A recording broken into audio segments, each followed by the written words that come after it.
अहिले हामी विराटनगरको सीमा नाका जोगमनी रानी नाकामा रहेका छौं।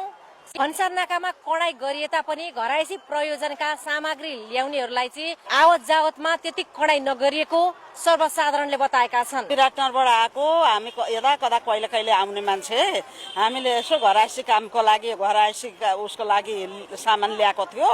यसो हेरो त्यस्तो खास केही गरेन, हामीलाई छोडिदियो। हामी पनि डराइ नै आएका थियौँ, अब दिने हो कि होइन भनेर। खासै अब धेरै सामान पनि ल्याएको त छैन, तर केही पनि गरेन। हामीलाई त हेर्न पनि हेरेन कि सामान के छ भनेर, चेक पनि गरेन। हामी सरासरी नै आयौँ। म यहीँको विराटनगरको बासिन्दा हो। अनि जस्तो समाचारमा देखाए जस्तो त्यस्तो खासै टाइट त छैन। अब घरायसी प्रयोजनको लागि अब अलिअलि सामानहरू ल्याउन पाइन्छ, त्यस्तो मतलब गाह्रो छैन। 100 रुपियाँको त अब 100 रुपियाँको मात्रै सामान लिन त हामी विराटनगरदेखि किन आउँथ्यौँ र यहाँ अलिअलि लान पाइन्छ। टाइटै छ, अलि अब व्यापारीहरूलाई टाइट छ।